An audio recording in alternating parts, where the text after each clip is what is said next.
Hey, welcome to the VR Chronicles. My name is Victor. Today's show is going to be about bullying. And if you have children, you know that bullying is a big issue in today's time. I want to give a quick background about who I am, what my life's been like in a short summary. I'm an entrepreneur, business owner out of South Florida. I joined the military almost about, I served 15 years active duty on military, multiple overseas tours, doing wartime stuff. I was married twice. I'm on my second marriage. But and I have children. And altogether, with our beautiful blended family, 5 beautiful children. And so, just a little background, like, as a parent, I know that whether you work in law enforcement or first responder, you guys work 9 to 5. There's a family dynamic there that you're busting your butt all day trying to provide for your family, and then you have to come home and be parents to either you have small children like toddlers, elementary, middle school kids, or even high schoolers. And so I think that I would say I'm qualified through my life experience to talk about kids and bullying in school. Um, Particularly, I have a son. He's my third son. He is at the time he was about 10 years old. Now he's an 8th grader, and I have my stepson, which I used to consider my bonus son. God gave me a second chance to have another son.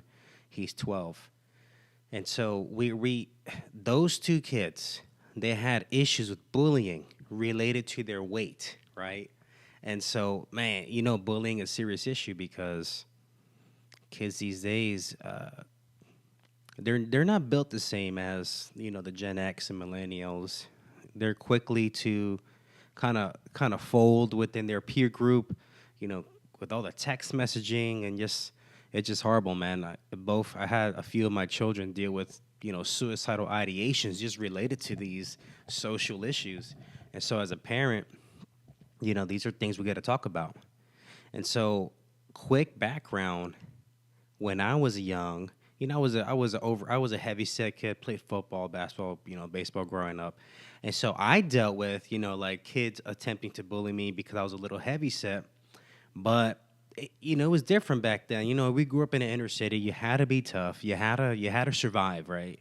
You had to survive. If you didn't survive, you were a victim. That's just plain out and simple. And obviously, I'm a type A personality, so I chose to be a survivor instead of a victim.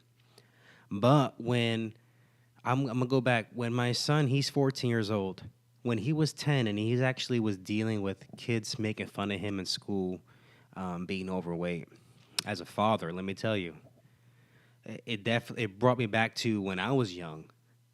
And if you're a parent relating to this, whether this was not your, maybe this wasn't your struggle about being overweight as a kid, but just kind of being bullied and made fun of in school can trigger a maybe a personal, trauma that you went through that you probably didn't heal through, right? And so, but with my son at this time, so tell me what's happening.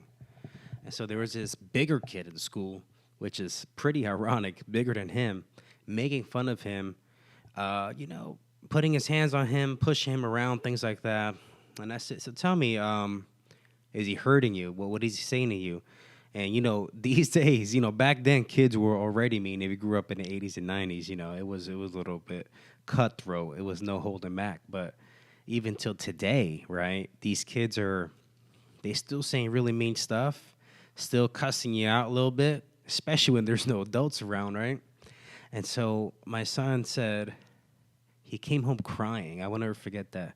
He said, Dad, he's telling me, I'm just going to say it straight out, he's telling me I'm a fat boy, I'm weak, all these things. So when you have a son, when they're going through bullying, so a lot of this is like rooted in your identity. Like, what do you believe? How do you see yourself in the mirror? What do you think about yourself? And so I let him communicate these things to me, right? And at first, my automatic response was to dive into my personal experience, right? But I didn't want to like mirror off my issue with his issue because I wanted to be separate, right? I didn't want to like put on pre-misconceptions on my son. And so I said, okay, son. So the father, I had to speak to who he was, who I said he was, right? Because a lot of times, if you ain't seeing yourself right, whatever anyone tells you, you're definitely going to be easily swayed, left or right, like the wind's blowing you all over the place. And so I said, kid, I think you're a pretty brave kid. I think you're pretty brave standing up to that kid and, trying to stand your ground, even though he's pressing you, making fun of you. Then I started speaking life into him. I said, hey, one, you're a strong man. You're strong in your mind. You're strong in your heart. You're brave. And number one, what separates you from him is your compassion. It's really important for especially sons. I think girls have a much more easier transition. I have one daughter, an easier transition into being compassionate. But with the boys, sometimes the struggle, especially, you grew up in a military brat household, and it's a lot of strong personalities in the environment. I said, hey, dude, you're compassionate. That's what separates you from him. But at the same time, you got to stand up for yourself. And so what I did was, it was a series of like 2-3 weeks. I said, hey, when he comes back to you, you tell him, hey, whatever he's telling you, say, you're telling, hey, no, bro, you're talking junk. I'm not accepting what you're saying. Just remove yourself from the situation if you can, right? And so 2 weeks passed by. He says, Dad, I want you to help me with self-defense because I'm a firm believer, growing up in inner city, you have to know self-defense. And so we taught him some simple self-defense, some simple boxing, some simple, wrestling tactics with the military background that we had. And so the cool thing about his story, he was uber sensitive about this topic, right? But for 2 weeks straight, I was like literally speaking life into him. Self-sufficient, type A individual, but that was really a sensitive topic to him. It is to me too. He's very similar to me in that area. But what I found was every day when he came home from school, I said, hey, how was school? Yeah, he did it again on the bus. I said, what was your response? I told him he was a liar and he didn't know me. That whatever he said, it didn't matter. And that's a pretty big improvement because at first he was succumbing to the pressure and he is like falling for the lies pretty much. It's definitely like it's like when the devil's lying to you. The devil's saying, "Oh, you're a piece of junk. No one's gonna forgive you." And in the actuality, that's not true. If you're a person of faith, Jesus Christ will forgive you. That's the whole point. And so, what I found out was he had a moment. I'd call it the pivotal moment. Every young boy has a pivotal moment in their life. I know I had a few of those. And this kid got him in the playground again, bullying him. He was talking trash to him, making fun of his weight, this, that, and the third. And my son said, hey, you're wrong, right? You're a liar. You're wrong. And the kid kind of looked at him and said, what are you going to do? I'm not saying this is the answer every time, but my kid straight up, I call it a football takedown, straight tackled him Goldberg style, a spear, and put him down on the floor, right? And the kid was so shocked that Javen stood up for himself that he gained. I call it the schoolyard bully gained massive respect for Javian. Then all of a sudden, it became friends afterwards, which is crazy. But the story is, this had a good ending. This story, I really believe, as I was speaking life to my son on a daily basis, telling him who he was, his identity, these kind of things. You're strong. You're brave. You're strong in your mind. You're strong in your heart. You're compassionate. That's what separates you from people. Right? All those things are important qualities in a young man as they're growing up. And man, he stood up for himself. He did what he had to do. And I got to tell you, as a dad, I was pretty proud of him. I said I wasn't, I didn't condone him spearing him in the playground. But as a man growing up in inner city, I know that he felt like that's what he needed to do to overcome, that situation. And I'm glad he did it because guess what? Ever since that one instance when he's about 10 or 11 years old, he's never gone through bullying again. He's formed a mindset, a mental mindset, which, man, I tell you what, he could teach adults these things because adults are easily offended through online comments or whatever it may be. Uh, he is he learn is all he blocks out the noise. He goes, man, I don't even care what people say. If I know what they're saying is negative, I don't even hear them.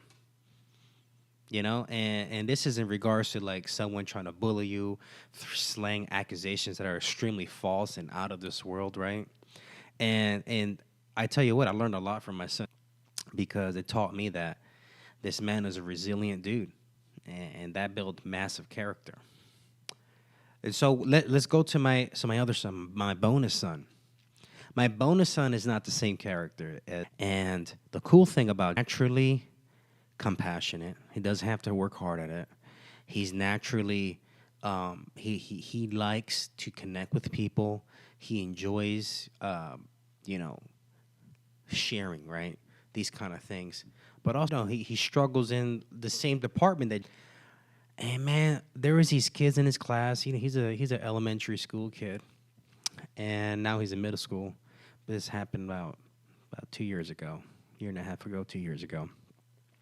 I felt bad for him because he was like, yeah, they keep making fun of me. They keep calling me, fat, and I don't like the way it makes you feel. And dude, this kid was shutting down, and he was having like really negative thoughts about himself, and as a father, reliving, having dealt with that before with one of his brothers, having to deal with that with him was like, okay, this is a different approach. He's more like his mother, which is not a bad thing. But at the same time, I say, okay, as a man, as a stepdad, as a bonus dad, right? How can I step into this situation? And this is where like that blended family life gets complicated because you're not the biological father, but you're an important figure in that child's life because they're with you all the time. And so, okay, I'm going to approach it in a similar fashion, but I'm going to speak life to him. So we're talking about these things, and he's not having the same reciprocal actions as his brother was. And I say, hey, these are all these things about who you are. This will separate you from these kids. And he goes, no, I don't believe that. He's just literally, he's reinforcing what he's hearing about what these kids are making fun of him and bullying him about. And he's literally like one of those sinking anchors, just going right with the anchor. And man, and it was hard because it was like that for like a hot minute, maybe a few weeks. We would every day try to speak with him. His mother would try to come in and, do the same thing, but in a motherly way. And so what I found, I really thought, I said, okay, I was asking God, so I'm a man of faith. I said, I'm going to pray and let me ask God about this, right?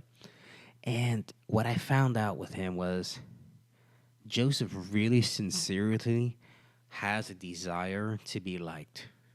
And there's nothing wrong with that because there's different personalities, and maybe you're the person listening to this, right? You have a desire to be sincerely liked by other people. And so I couldn't tell him the same thing. I couldn't tell him, hey, bro, forget that. Bump that noise. Forget about it. They're liars. Don't even worry about what people think about you. That was not going to work. But what I found out was, I said, why? I asked him why. Why do you want to be liked by people? Why is that important to you? And it's like that whole thing where you have to ask that question 7 times until you get to the root issue. And he was just he goes, I just want to be cool in the group. I want to be in the crew. I want to be in the group with my friends, and I want to be cool with them. And this kid was talking about acceptance. He was struggling with acceptance, social acceptance with the kids in his school. And it kind of sucked because these kids were horrible to him in those areas, right? And I say, let me tell you something. In life, and as you grow up to be a young man into a man one day, those are not your real friends. Real friends don't do that to each other. There's difference when you're horsing around, boys making fun of each other, but in a joking fashion. But there's a friendship there. But there's a difference where there's people literally trying to just tear you down as a person, as a character. And I said, dude, you don't want to be around people like that. And so for his situation, man, I gave him same similar advice. I said, hey, you may want to separate yourself from these people. Tell them that they're liars. Tell them that, hey, you don't know me. You think you know me, but you don't know me. You're a liar. I'm not going to listen to what you're saying. Not assuming he's not a confrontational individual, which is fine. Everyone's different. What I found, what he did was, through the weeks, every day he would come home, would talk about it with him. Hey, how you feeling? And, he struggled with those kind of thoughts in his mind, like struggles with acceptance issues and, self-image issues. He just ended up separating himself from that group. So the cool thing about the two different responses, my other son took a head-on response, a direct response. The younger one, he took an indirect route, but he still solved the problem. He stopped. I told him this simple principle. I said, son, proximity is power. Your character is made up of the sum of, between the 3 to 5 people you're around with all the time. And if you're around those kind of crowds, man, it's just eventually it's going to rub off on you, and you're going to find yourself trying to do that to other people. And you don't want to do what's being done to you to other people. So I really think that, in his 12-year-old mind, right, or at the time he was 11 or 10, he took that and said, okay, and he eventually separated himself. So a month and a half go by. I said, hey, you still hanging with these kids? He goes, no, I don't hang out with them no more. I have another friend, I have 1 or 2 friends that they're more, we don't do that to each other. We're pretty cool. And the cool thing about that was we're constantly, speaking life into his, into him. We're constantly telling, hey, bro, this is who you are as a person. This is your identity, right? When people come to you like that, because this world is a hard world as you grow up, man. There ain't no protection. There is no, a lot of times people, they get triggered so easily. They say, hey, when you're out there as a man, grow up, you have to have the ability to know what is, what environment to be in and what environment not to be in. And I'm just glad that he was able to find his way. He found his way through it. And the easy, a lot of parents, they want to come in and save the day and fix the problem. I'm going to approach these kids myself. And as a man, and you're trying to raise a young man to be a man, you have to put these kids in a situation where give them the chance, the opportunity to deal with the adversity, to problem solve their way through it. And I really found it to be fruitful because ultimately it made him stronger as a person. He's a great kid, great dude. Of course, we love him to death. But I found that as those 2 sons, right, the 2 sons I talked about, adversity builds character in their life. And now that they're stronger for it, and they don't do that to other people. They don't do bullying. They don't do that nonsense, right? And so the funny part is, how there's the sibling rivalry where the older siblings kind of rag on the younger one? Even now, man, and as I have teenagers and elementary school kids. They don't even do that to each other anymore. Like, after going through that, they're actually more peaceable with each other, surprisingly. And so, and I know as parents, you just want to jump in and handle a situation, go and reprimand those kids, straight knife hand the kid, like, hey, don't be doing that to my kid, right? But it's an opportunity for you to put them in a situation for your kids to grow, right? You want to grow. But yeah, man, I think that it's a simple story about bullying. One, should be zero tolerance to bullying because that leads to what? It leads to these things you hear in school. But people bringing weapons to school and harming other people, a lot of times if you were to on the outside, like, man, that kid's nuts. But if you were to do like a psychoanalyze the person, you would see there's some trauma behind that kid on why he led up to that extreme situation.